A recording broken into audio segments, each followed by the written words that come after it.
This is Fijimana. So I came across this video from Jake, the A-hole. He used to be called the Flat Earth A-hole.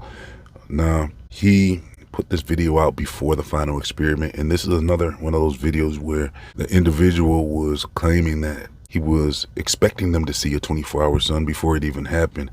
Now, I played a video for you a while back in my final experiment playlist from another individual called the Tomb of Illumination, where he had the same prediction. He thought they were going to see a 24-hour sun, and he knew that this was possible on a flat earth, and he explains why. I'll leave a link in the comment section if you want to check all that out in my final experiment playlist. You'll find the videos there. Now, Jake has a different angle about this. Now, he was expecting the 24-hour sun in Antarctica before it even happened, but he has a different opinion about what they're seeing. QNFE is 100% correct. What you see here cannot be explained away by perspective. With one circling sun on the equator, it is impossible for every observer on that same line of longitude to see a 90-degree east sunrise and a 270-degree west sunset. QNFE modeled this up perfectly, and anyone with a working brain should be able to see that by QNFE modeling up how it's physically impossible for one circling sun to be in all those locations at once. That should prove to you or anyone watching that a single circling sun over an AE map is impossible. As you can see by this example modeled up by QNFE, every observer on this line of longitude is going to be seeing the sunrise at the same moment from the same angle. And then over on the other side of the Earth, on that same line of longitude, these three observers are going to be seeing the sun set at the exact same moment. But wait, that's not all. You see this guy over here standing on the equator? He's gonna look straight up and see the sun right over his head in that exact same moment. So how can you have 7 different observers seeing the sun in 7 different locations at the exact same time? Does that mean there are 7 suns? No. What's happening is that each observer sees their own sun, and each observer only sees one sun. So basically, we are all seeing our own sun. So what does that mean? It means the sun is rising, it is setting, and we are all seeing our own independent local sun. And the angles at which we all see our own independent local sun, they don't triangulate back to one singular circling sun.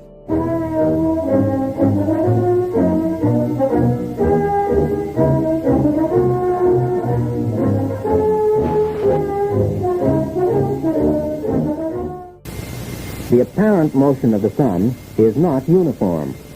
For this reason, it would be difficult to construct a clock capable of keeping this irregular time. Therefore, a mean or imaginary sun is used. This mean sun is assumed to have a uniform rate of motion with respect to the Earth. The time measured by the mean or imaginary sun is called mean or civil time, and uses a mean or imaginary sun as its reference point. So in order for celestial navigation to work, a mean sun or virtual sun is used, and the reason is because the actual observation angles to the sun are irregular, and they don't triangulate back to one singular sun. So the fact that the angles at which we all see the sun are irregular, they don't use the actual position of the actual sun for celestial navigation. They use a virtual sun, as in a not real sun.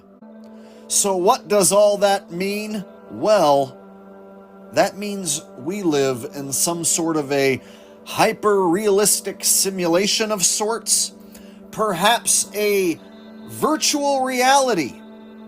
Well, if you don't like either of those explanations, for lack of a better explanation, this place is a magical, mystical realm that defies explanation.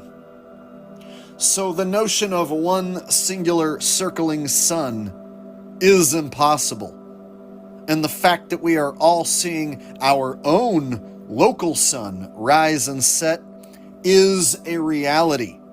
So rather than make excuses and deny reality, I'm going to accept that this is indeed reality, what we are seeing and experiencing. So it looks like Jake is saying that it's strange how you can see the sun coming up from these different angles and these different areas on a flat earth. He's saying that kind of doesn't make much sense on a Gleason's map. And how could you be in this area and see the sun move in this direction? In this area, you see it move in that direction. And if you're here, you'll see the sun above your head.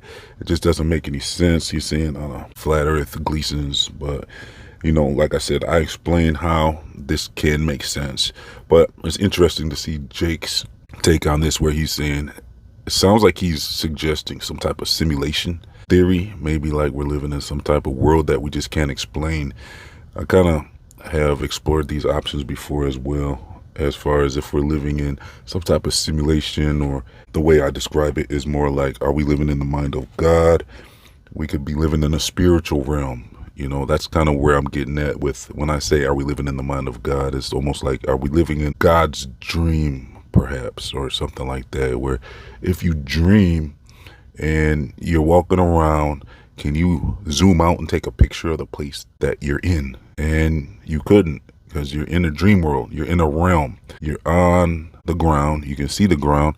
You can move around, even run around. And does that mean that you can zoom out and see, hey, I'm walking on a ball? Why would you be walking on a ball?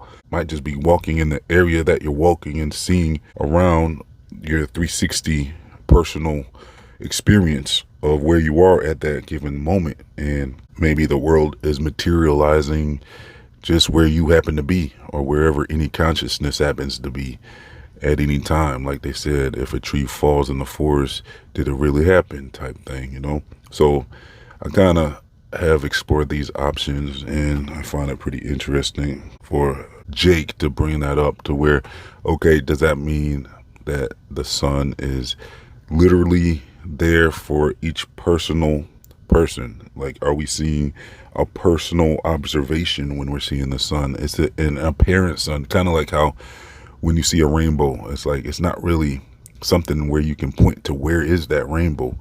So with the sun, is it kind of something like that, to where is it an apparent sun? Now, like I said, I did explore this option. I think he's onto something, because this information actually goes deeper to explain that there could be a sun in the center. It could even be the Polaris star, or something in the North Pole area that is where the actual source sun is, and it might even be circling in that area. But what we're seeing anywhere else is the apparent sun, because it would be the reflection off of the dome.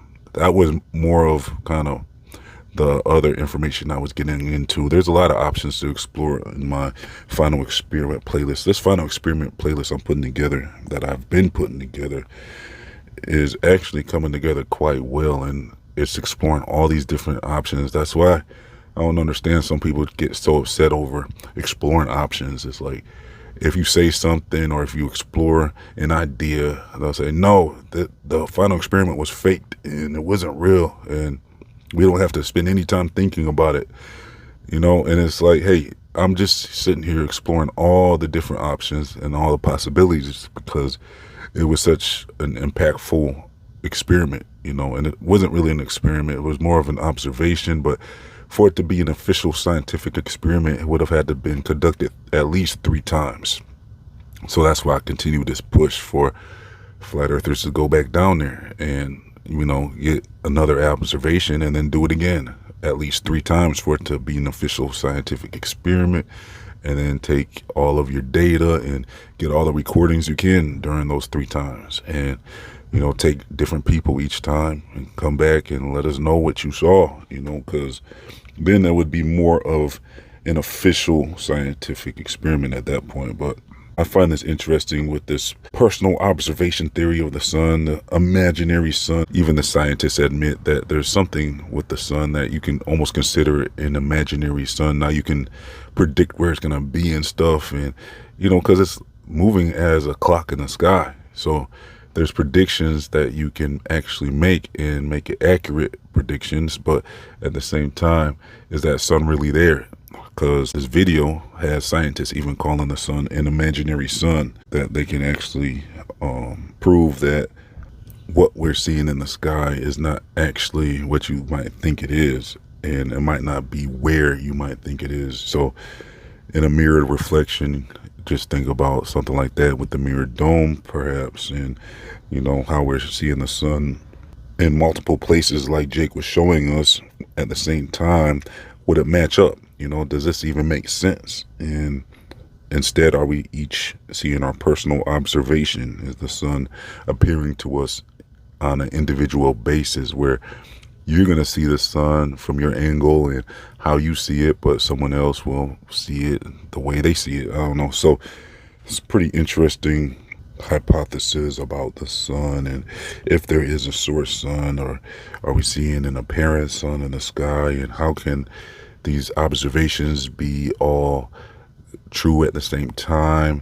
So when it comes down to it, it looks like we can kind of piece all this together and maybe come to even more of a better understanding about what's going on in the sky. And so with this whole thing, I think we're starting to get some better answers. And once you piece all this information together that you're going to find in my final experiment playlist, you see all the different ideas, and you kind of can pick some truth out of each one of these ideas and hypotheses, and maybe come to a better understanding about what they actually saw during the final experiment. But when it comes down to it, we all know that what's going on in the sky doesn't necessarily reflect about what you're walking on. It doesn't actually have anything to do with whether you're walking on a flat earth or not, what you're seeing in the sky. So but the thing is, it was such an impactful experiment, for lack of a better word, that we do have to explore these different hypotheses and come to some type of understanding about it. Because if you just ignore it, I think that's just not the best way to research, just to say, well, I don't want to talk about it, and we're going to have other subjects and other videos to talk about in the future, because I have plenty of other things to explore about the flat earth that we're going to get back into at another time. But I just wanted to get this collection of videos and thoughts together about all the different possibilities about what this could mean, because when it comes down to it, there's other explanations. And it's like with Jeranism, he just thinks right away, hey,